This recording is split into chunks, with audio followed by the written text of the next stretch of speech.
The police, with the backup of the military, arrive. They descend on the church and come across this absolutely horrific scene.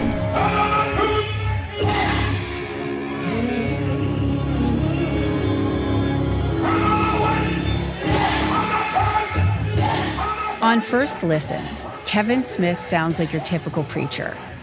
You'd often find him standing on stage in front of hundreds of people, vibrating with passion. His congregants dressed in their church best, clapping and singing along with him. But what happened on October 17th, 2021, was not an act of God. On that day, Smith told his followers that the flood was coming and they needed to get to church. But when they arrived, that's when the real danger began.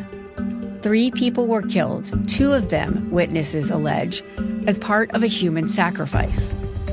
Rachel Browne reported on Kevin Smith and how his obsession with conspiracy theories turned a church into a cult and a murder scene. I'm Kathleen Goldhar, and this is Crime Story. Rachel, welcome to the show. Thanks for having me. So Kevin Smith, what do we know about who he was before the pandemic? Kevin Smith grew up in Glengoff, Jamaica, which is just outside of the capital, Kingston. And from a young age, he was seen as a very gifted child, very smart child, spoke a lot about God and believed that he had prophecies. He and his mother and sister, when he was about 12 years old, immigrated from Jamaica to Canada, where he attended school and was really immersed in the evangelical community around the Toronto area and lived in the Jamaican diaspora here in Toronto. As he grows up, he becomes more in tune with his prophetic gifts and eventually goes on to be educated at various theological seminary institutions in the Toronto area, and then goes on to become this world-renowned pastor in various evangelical circles, traveling the world, spreading his ministry, spreading the gospel, having big revivals in places like the Philippines and in parts of Africa. And so he, from a young age, in his 20s, became this person with big ambitions for his ministry and really wanted to build a meaningful church community and make sure that he was able to be a well-funded pastor who could spread his gospel and bring in followers from all parts of the globe. I found it interesting in your article how you basically talk about the fact that he felt that he was ordained or sort of touched by God really, really early on. Like this was something that he always kind of knew, even as a child, that this was going to be his path. Yeah, it's pretty remarkable. I spoke to one of his childhood friends who also, as a child, noticed these gifts that Kevin had in the classroom. He talks about how Kevin was very charismatic, always wanted to be right, always was the first to raise his hand in the classroom and wanted to capture an audience even at that young age of his fellow classmates and would speak and kind of grab their attention with his descriptive words, and the way that he spoke was very compelling, even from a young age.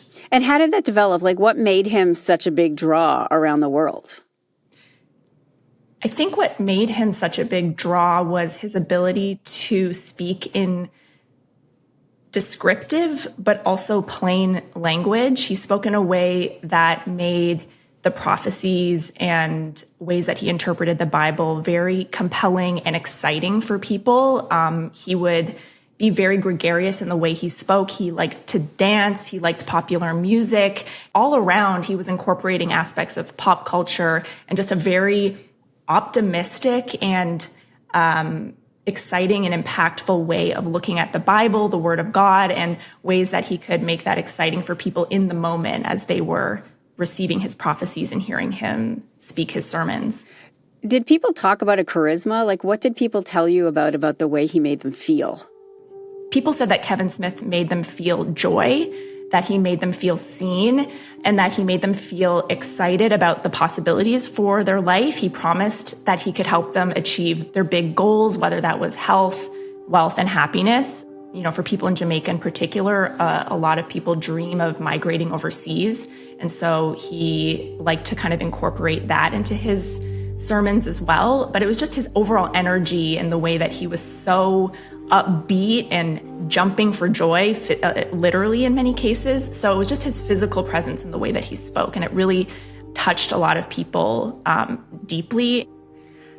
But towards sort of the last few years, that joy turned into paranoia, turned into a different person. So can you give me a sense of that, sort of where he was, what was going on in his life that kind of shifted his message? It was definitely after the start of the pandemic. So as we get into 2020, into the early parts of 2021, you can kind of tell that there's that intensity to his sermons and the way that he spoke, particularly online and in his written words as well on social media. It started to take kind of a darker, more ominous turn.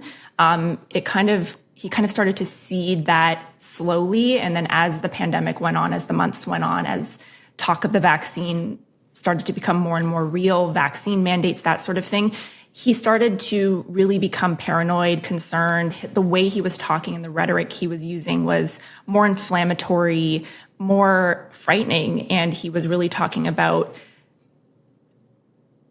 why his parishioners needed to listen to him very carefully and why his parishioners needed to pay attention and start to wake up to what was going on all around them. So it really took a darker, more urgent turn.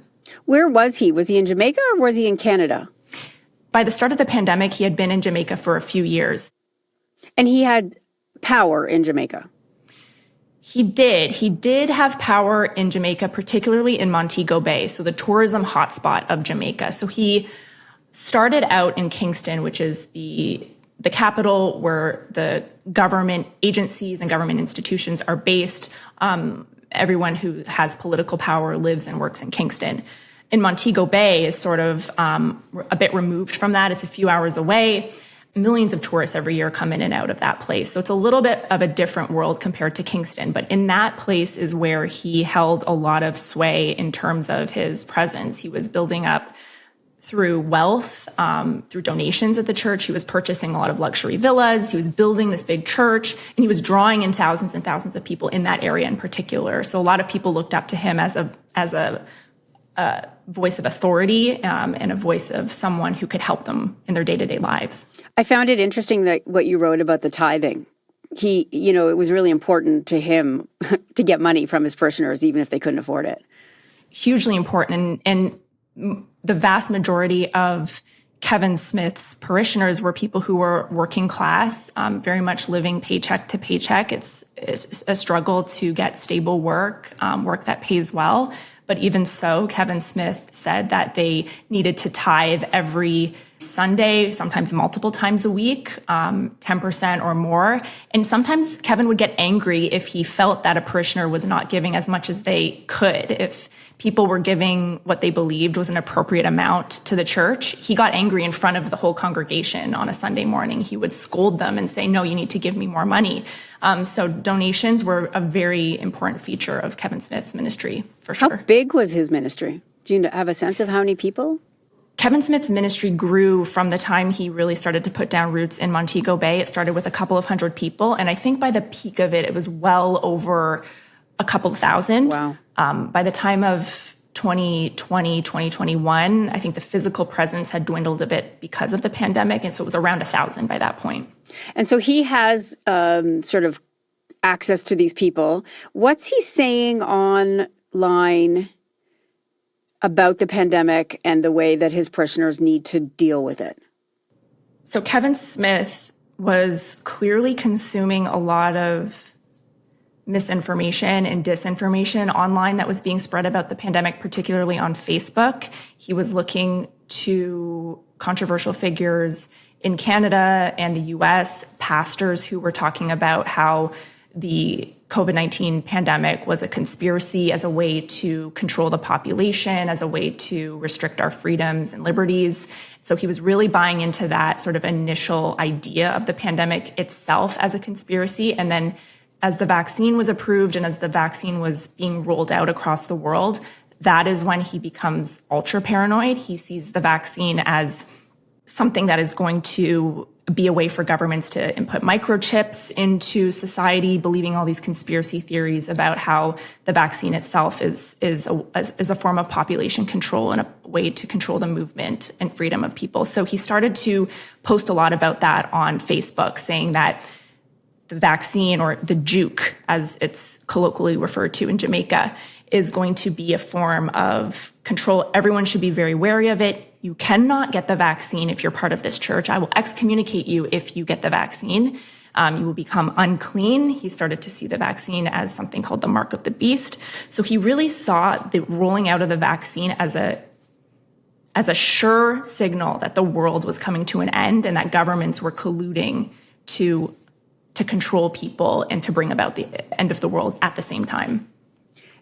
You heard about how people who didn't follow him anymore described him, including some court transcripts from his ex-wife. Can you tell me about what you heard sort of on the negative side of the way people who maybe saw through some of that described him?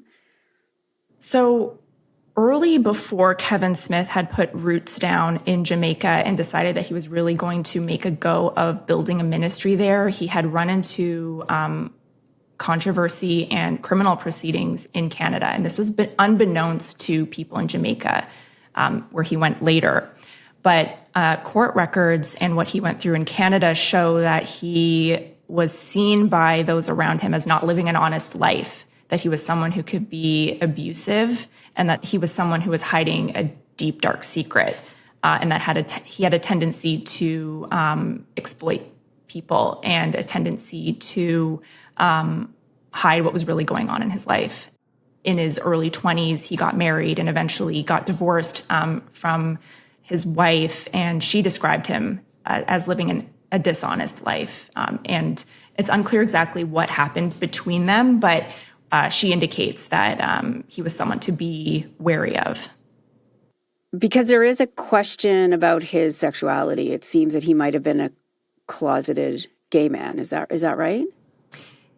Yes. In 2006, Kevin Smith had come back to Toronto, to Richmond Hill, after being away on a work trip in the UK. And he hired a sex worker. He was looking to hire an escort to spend time with him and to have sex with. So he did that, and that man, who can't be named because of a court publication ban, did come back to Kevin Smith's home and went on to allege that Kevin Smith sexually assaulted him. And eventually the police laid a sexual assault charge against Kevin Smith, and Kevin Smith ended up pleading not guilty. And he actually took the stand during that trial, which is pretty rare for an accused person to take the witness stand in their own trial. And he was questioned about his sexuality, and, clearly as someone who was hiring someone who is a male escort, he had a desire to have sex with a man, and he was questioned about that on the stand at trial in Newmarket. And he said that it was something that he faced shame about, and he felt actually that the police, when they were questioning him about the sexual assault, tried to suggest that that might be something taboo in Jamaica, and that is definitely the case, that homosexuality is no longer a crime in Jamaica, but is very much taboo and very much you can face physical violence if you're outed as being gay. So he did talk about that aspect of his sexuality at trial. And this is something that he would then, after the proceedings concluded, he was found guilty of the sexual assault. After that was concluded, he very much hid that part of his life, at least publicly, when he got back to Jamaica. Was he a cult leader at the end? This is a good question, actually. And I myself have been wrestling with this idea of, can we call Kevin Smith a cult leader, or who gets to call Kevin Smith a cult leader? And I think it's clear that Kevin Smith exhibited hallmarks of being a cult leader towards the end: control over his parishioners, exploiting their beliefs, exploiting their finances, using his parishioners for his financial gain, trying to control their movements. For instance, they would often have to ask his permission to go on vacation. There's a lot that we still don't know about what went on behind closed doors when it came to Kevin Smith and his inner circle. For me, I believe that he became a cult leader, and I'm not quite sure if even his parishioners realized what was happening in terms of being part of a cult per se. It happened so fast, the way that he himself devolved and the way in which his controlling tendencies ramped up and what he was doing to his parishioners happened so quickly. I'm not quite sure how much planning and premeditation he had in that regard. So I think in this case, it's a pretty complicated question that we hopefully will know more about next year when it all goes to trial.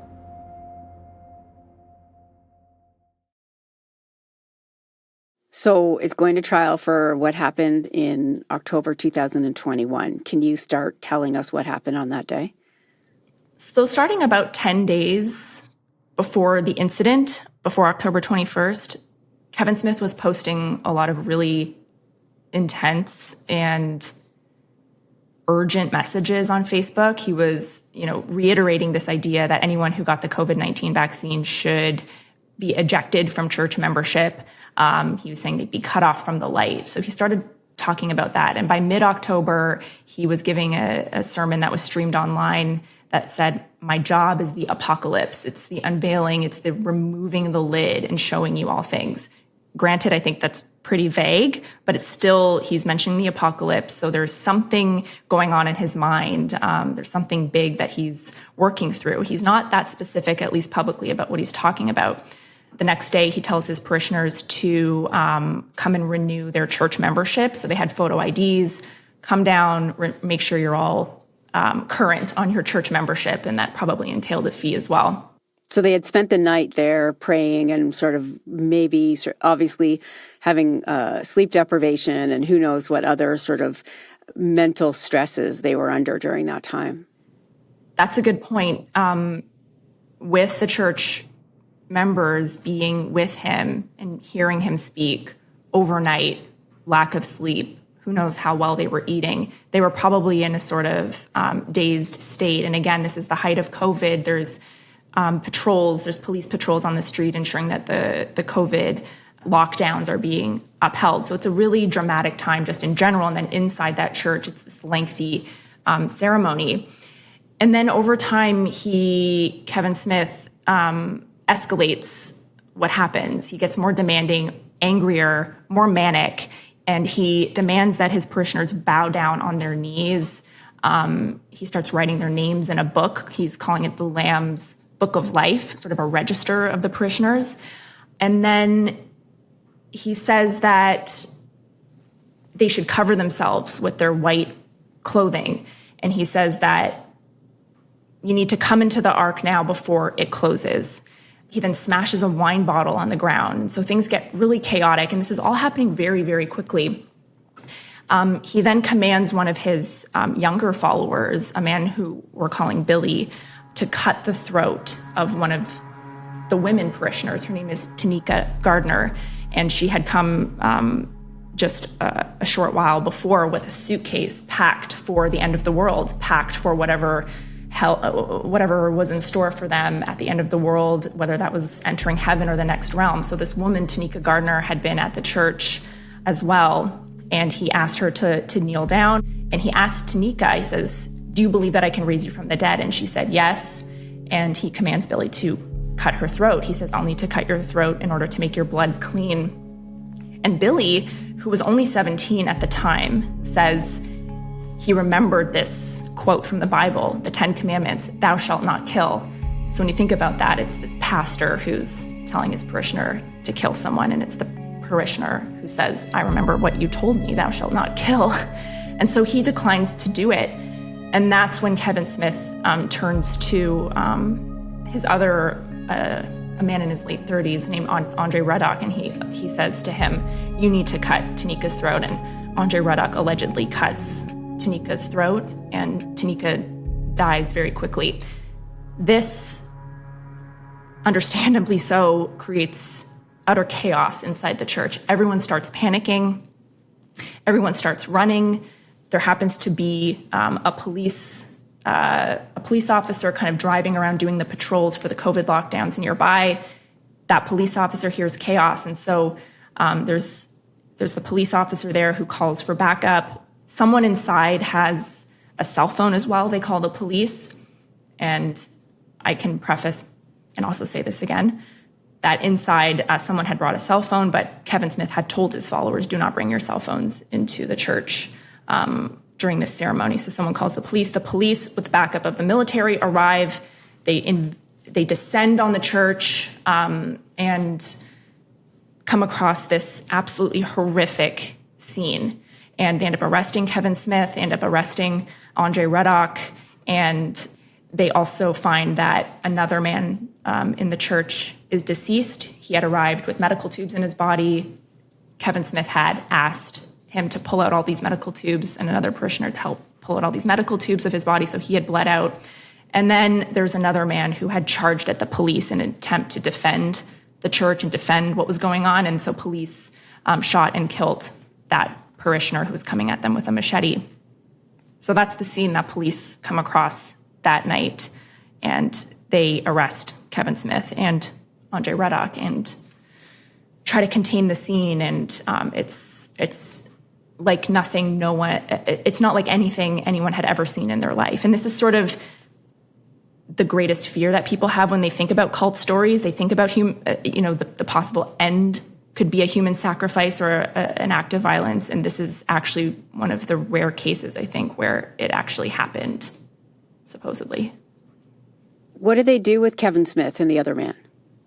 So police arrest Kevin Smith and his right-hand man, Andre Reddock. They take them for questioning at the police station.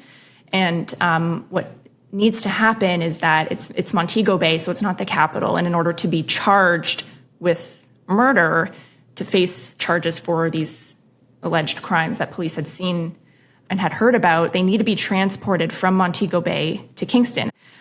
So over the next couple of days, a police escort is transporting these two men to Kingston to face their charges. And for some reason, they take a longer route to get to Kingston. So there's a direct highway that could take them there in a couple of hours. They take a longer route. And as they're nearing Kingston, this horrific car accident happens. A car slams into the police escort, and Kevin Smith dies, a police officer dies, and two others are injured. The other man, Andre Reddock, was being transported in a second vehicle, so he survived, and there was no one injured. So Kevin Smith, on his way to face charges for this horrific crime, is killed, is dead. And never has to face consequences for this. He never has to face consequences for this. And that in itself gave rise to conspiracy theories spreading across the island. It just seemed like to so many people, this horrible thing happened. Kevin Smith was there. This happened. A woman has died. A woman has had her throat slit. It's unfathomable. And then 2 days later, he's dead. There were conspiracy theories that he was targeted. It was a cover-up. It was done on purpose. That he actually was alive, that he had been escorted away and was living on another island somewhere before he could come back and start having a church again. So his death, not only is there no accountability for what happened, but it in itself left people with more questions and answers and no closure. What do police say happened? Actually, in last year is when we finally had the results of the coroner's inquest. So a couple of years had gone by when all of these conspiracy theories had festered. And I don't think many people even realized that there was a coroner's inquest and that there was a report. And it found that it was actually Kevin Smith himself who grabbed the driver of the vehicle and resulted in the car swaying into oncoming traffic. And so the whole accident was deemed, Kevin's death was deemed a suicide because the coroner's inquest found that he had caused it. That's crazy. Where are we with the case then? So you still have one parishioner who allegedly took orders from Kevin Smith and killed this woman. So where are we with that case? Yes. So, and it's pretty remarkable in and of itself that this man, Andre Ruddock, was arrested and charged in October of 2021 with the the murder of Tanika Gardner. And here we are in July of 2025, and the trial still has not happened. It's a very slow-moving justice system. And so he's going to face trial, as far as we know, in early 2026. So it's going to be a jury trial. It's going to probably garner a lot of media attention in Jamaica and across the Caribbean. So the hope is that we'll see what his defense is, what he will argue in terms of why he's pleading not guilty. And we'll see perhaps maybe testimony from other parishioners, other witnesses who can speak to exactly what happened and what Kevin's role may have been or not been in all of this. You know, last night I saw the movie Eddington. I don't know if you know about it, but it's about it's basically about a town in New Mexico and sort of the conspiracy theories around COVID and sort of the fallout of all of that. But I always kind of thought, you know, as COVID was first happening and then when we're coming out of it, sort of what the stories, what the impact is going to be 10 years down the road. Like, what are we going to say about what happened to us? You know, there's always like the children of First World War, the children of this, and now there's like the children and the people who lived through the pandemic. And I feel like what's fascinating now with your story and with other things is that these conspiracy theories and the way it made people sort of spin out and possibly, you know, have violence around them and get so sort of insane is probably the right word about what was going on. We're starting to kind of come to terms with that. Do you sort of feel that too? Like there's something the pandemic and this story are intertwined in a way that if that didn't exist, I'm not sure you and I would be talking about this story. Definitely. I'm not really sure that we've gotten any closure on the damage inflicted by the conspiracy theories, by the misinformation and disinformation around the pandemic itself, around the vaccine. We don't even have a sense of the scale and scope of the collateral damage of that in terms of people whose lives may have been saved from the vaccine, families being divided over different beliefs and different conspiracy theories. I think there's still a lot of reckoning to do with the impact of the pandemic itself. And then again, all of these sort of these sub-issues around conspiracy theories and how those have evolved to other types of conspiracy theories that we're grappling with in our society today. And I think this case, albeit a very extreme case of the extent and how far these conspiracy theories can go, I do think it's this example of these open wounds that still exist and these lingering questions that we have about, have we really come to any conclusion about the impact of the pandemic? I don't think so. And I think that there are a lot of ways in which we as a society have been harmed by all the misinformation and conspiracy theories and everything that happened during the pandemic. I think and lockdowns. We're just the impact of lockdowns. Yeah, too. I think it's just starting to unpack. Exactly. Yeah. Rachel, thank you. Thanks for the work and thanks for coming on. It was really nice to chat with you. You too. Thanks, Kathleen.